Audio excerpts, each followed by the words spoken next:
सूफी संत ख्वाजा मोइनुद्दीन हसन चिश्ती की दरगाह का इंतजाम संभालने वाली दरगाह कमेटी के कामकाज को लेकर शनिवार को मुस्लिम प्रतिनिधियों और खादिमों ने नाराजगी जताते हुए कहा कि 5 वर्ष के कार्यकाल में कमेटी ने जायरीन की सहूलियत के लिए कोई कदम नहीं उठाया है, बल्कि दानदाताओं के द्वारा दी गई राशि का दुरुपयोग किया जा रहा है। उसी को लेकर केंद्र सरकार से दरगाह कमेटी के कार्यकाल की ईडी से जांच कराने की मांग को लेकर ज्ञापन सौंपा। ज्ञापन में बताया कि पूरी दुनिया में सूफी विचारधारा का सबसे बड़ा मरकज दरगाह हजरत ख्वाजा गरीब नवाज है और यहाँ सभी जाति, धर्म, रंग व नस्ल के लोग अकीदत से आते हैं, लेकिन यहाँ की व्यवस्थाओं को संभालने वाली दरगाह कमेटी अपनी जिम्मेदारियों को सही तरह से नहीं निभा रही है। उन्होंने बताया कि दरगाह की छतों पर जगह जगह गड्ढे हो रहे हैं, फर्श भी कई जगहों से टूटी हुई है व गंदगी चारों ओर पसरी हुई है। इमारतों में जगह जगह मेंटेनेंस की जरूरत है, जो पिछले काफी सालों से नहीं हुई है। साथ ही दरगाह कमेटी की शहर में जो जायदाद है उसे असंवैधानिक तरीके से खुर्द-बुर्द किया जा रहा है। इसके अलावा दरगाह शरीफ में मेंटेनेंस का काम न तो दरगाह कमेटी खुद करती है और न ही किसी और को करने देती है, जिस वजह से दरगाह की कदीमी इमारतें कमजोर हो रही है।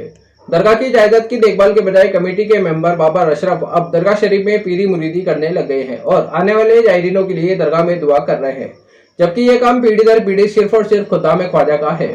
इनको दरगाह से कोई वास्ता नहीं है। साथ ही दरगाह की व्यवस्थाओं को लेकर पिछले काफी समय से दरगाह कमेटी में स्थायी नाजिम का नहीं होना और दरगाह की व्यवस्थाओं पर ध्यान न देना। स्थायी नाजिम नहीं होने से दरगाह कमेटी दरगाह की व्यवस्थाओं को संभालने के लिए किसी फैसले पर नहीं पहुंच पा रही है, जिसका खामियाजा जायरीन ख्वाजा को उठाना पड़ रहा है। स्थायी नाजिम की नियुक्ति के साथ साथ दरगाह में पीरी मुरीदी करने वाले बाबा अशरफ और सदर शाहिद हुसैन रिजवी के खिलाफ भी कार्रवाई करने की मांग की गई है। ज्ञापन देने वालों में अब्दुल बारी चिश्ती, काजी मुनव्वर अली, गुलाम मुस्तफा चिश्ती, हाजी शेखजादा इफ्तिकार चिश्ती, अंजुमन सदस्य फजल हसन चिश्ती, सैयद असलम, अनवर चिश्ती, बाबर चिश्ती, एहसान मिर्जा, कयूम खान, इकबाल चिश्ती, सलमान खान, सैयद फजल अमीन चिश्ती, गुलजार चिश्ती, साजिद अली, हाजिक चिश्ती, काजी अनवर अली, वाहिद मोहम्मद आदि मौजूद रहे। मुद्दों पर चर्चा रही। आज हमारे तरफ से जो ज्ञापन दिया गया है, आम मुसलमान की तरफ से ज्ञापन दिया गया है, उसके अंदर 1 तारीख को 1/11 को राजस्थान उच्च न्यायालय ने 16 खम्बे में जो लैट्रिन बाथरूम बनी हुई है उसको लेकर के निर्णय दिया था। उस पर हमने इनको एक अभिवेदन पेश किया था, लेकिन आज तक उन्होंने उस अभिवेदन पर कोई कार्रवाई नहीं की। उसके बाद हमने दोबारा एक रिमाइंडर दिया, उस पर भी उन्होंने कोई कार्रवाई नहीं की। उसको लेकर के आज हम आए थे। उसके अलावा भी हमारे अन्य मुद्दे थे, जिसके अंदर जो दरगाह कमेटी के दरगाह कमेटी के मेम्बरान हैं, उन्होंने जो 5 वर्ष का इनका जो कार्यकाल है, उस 5 वर्ष के कार्यकाल में 1 करोड़ रुपए का टीए और डीए उठा लिया। जब ये दानदाताओं का पैसा है, इसका पैसे का दुरुपयोग हो गया। उसके अलावा इनका जो आउटस्टैंडिंग हज़ारों रुपया का बकाया है, और इसके अंदर जो वर्तमान दरगाह कमेटी है उसकी कार्यशैली को लेकर के समय समय पर भ्रष्टाचार के आरोप लगते रहे, और हम हमेशा ये मांग करते रहे कि इसकी उच्च स्तरीय जाँच कराई जाए, ताकि इनके जो भ्रष्टाचार है वास्तविकता वो उजागर हो सके। क्योंकि इसके अंदर जैसे यूनिवर्सिटी बनाने को लेकर के इन्होंने बॉम्बे के हज हाउस के अंदर मीटिंग की, उसके बाद में अहमदाबाद के अंदर उन्होंने मीटिंग की, और वहाँ पर उन्होंने ये कहा कि हमें यूनिवर्सिटी बनानी है, और जायरीनों ने उसके मीटिंग के बाद में लाखों रुपया चंदा दरगाह कमेटी को दिया। लेकिन दरगाह कमेटी ने क्या किया कि एक अलग से कमेटी बना करके गरीब नवाज रहमतुल्लाह सोसाइटी दरगाह ख्वाजा साहब एक के विपरीत जा करके उस पैसे को इकट्ठा किया, और उस पैसे को इकट्ठा करके आनंद फानंद में खर्च कर दिया। और खर्च करने के बाद में मोहम्मद आदिल को उन्होंने एक नोटिस भी दिया कि भाई आपने इस पर कितना खर्च बाकी है। तो इससे साफ जाहिर है कि जो आपने नोटिस दिया उस बात से साफ जाहिर है कि इसके अंदर कहीं ना कहीं कितना पैसे का घपला हुआ है। कितना घपला हुआ होगा इसके अंदर? ये तो जब जांच होगी, जांच के सामने विषय सामने आएगा। और गरीब नवाज रहमतुल्लाह सोसाइटी बनाने का इनको किसी तरह का कोई इख्तियार नहीं था, और इन्होंने जो कि दरगाह एक्ट के अंदर क्लियर तौर पर लिखा है कि दरगाह कमेटी का जो पैसा लिया जाएगा वो नाजिम के द्वारा वसूल किया जाएगा, जबकि इन्होंने अलग से सोसाइटी बना करके उसका फंड अलग कर लिया और खर्च अलग कर लिया। उनके पास पैसा नहीं है, तो ये लिख रहे हैं अपनी प्रोसीडिंग के अंदर कि साहब दरगाह कमेटी अभी पैसा दे दे, समिति के बाद जब पैसा आएगा तो वापस लौटा दिया जाएगा। लेकिन सब कमेटी ने, दरगाह कमेटी ने कभी कोई प्रस्ताव पैसे देने का कभी पास नहीं किया। नाम बताइए। काजी मुनव्वर अली। वर्तमान दरगाह कमेटी के कार्यों की समीक्षा की जाए तो सब में अव्वल ये कमेटी निकलेगी जो कि भ्रष्ट कार्य कर रही है।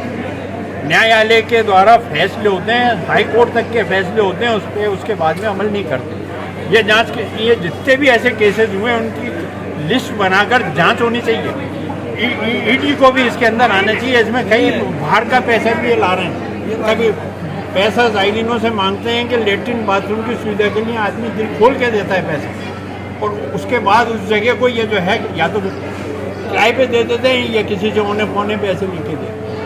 कोर्ट केसेस लड़ते हैं, लोअर कोर्ट से लेकर हाई कोर्ट तक के केसेस की लिस्ट मांगोगे आप, तो कई बार जीतने के बाद भी और वापस से सिलेंडर हो गया। इसके पीछे क्या राज क्या है? भाई साहब, आप कह रहे हो ईडी की बात कर रहे हो, तो क्या आपको क्या पता है कि भाई कहाँ का कौन कौन से विदेश का अनऑथराइज पैसा अभी है? विदेश यहाँ तो सब तरह का आदमी आता है, इंटरनेशनल आदमी आता है। पता चलेगा जब जांच होगी तो पता चलेगा ना। ये और जो मेंबर आते हैं जब क्या होते हैं और अब क्या कर रहे हैं, इन्होंने जनता की सुविधा के लिए आए, इस स्थान की जिम्मेदारी नहीं निभा रहे हैं। आज तक देखो आप, ये कमेटी गठित हुई है तब से आज तक एक्ट के अंदर है, एक्ट के विपरीत कार्य कर रहे हैं। एक्ट में है मार्च के अंदर बजट होगा, आज ये मार्च के अंदर मीटिंग हो रही है, बजट नहीं है। दरगाह के नाम पे भी इसके पैसा उठा पीछे रहे राज क्या है? हैं? दरगाह के नाम पे भी पैसे उठा रहे हैं क्या? हाँ, दरगाह के पैसा आ ही रहा है, दरगाह के नाम पे दरगाह कमेटी को पैसा मिल रहा है, खूब पैसा दे रहे हैं या जमा करते हैं। मेंबर लोग जाते हैं टूर पे, मेंबरों को कहीं टूर पे जाने की आवश्यकता नहीं है, कोई लॉ में नहीं है, एक्ट में नहीं है। सिर्फ ये प्लान बना सकते हैं मीटिंग करके, जो भी है व्यवस्था देने की। अभी जो तो ये थोड़ी कि एग्जीक्यूटिव करने निकल जाते, एग्जीक्यूटिव करने निकले इसका मतलब है लेन देन हो रहा है। आप ये बताइए, जो मौजूदा मेंबर है इनमें से कहाँ कौन लोग गए, कौन सा टूर पे गए? ये गए ना वे, जैसे अब मौजूदा मेंबरों में से 2-3 जने गए। आपके पहले अमीन पठान फॉर्मर प्रेसिडेंट है, वो गया है। आपके ये गया, बाबर अशरफ गया है, तुम्हारे ये मुनव्वर गया है वाइस प्रेसिडेंट। तो सब जगह जा रहे, बाहर जाके जा रहे थे कराना या वहाँ से पैसा लाना, ये इसके इन्हें कहीं एक्ट में अलाउ नहीं है किसको भी। ईडी की आप जांच तो खुद एक पूर्व सदस्य रह चुके हैं। क्या कमियां रही थी उस समय और आज क्या कमियां? आज तो कमी ही कमी है, भयंकर कमी है। यहाँ के लेट्रिन बाथरूम का पैसा खा रहे हैं। और अगर कोई दरगाह में व्यवस्था करता है, तो अगर जायरीन की सुविधा में व्यवस्था हो रही है, उसको एप्रिशिएट करना चाहिए या उसको और ये नेगलेक्ट करते हैं? आज किन की ओर से ज्ञापन दिया गया और कौन कौन लोग इसमें शामिल हैं? नोटिस में है आपके ये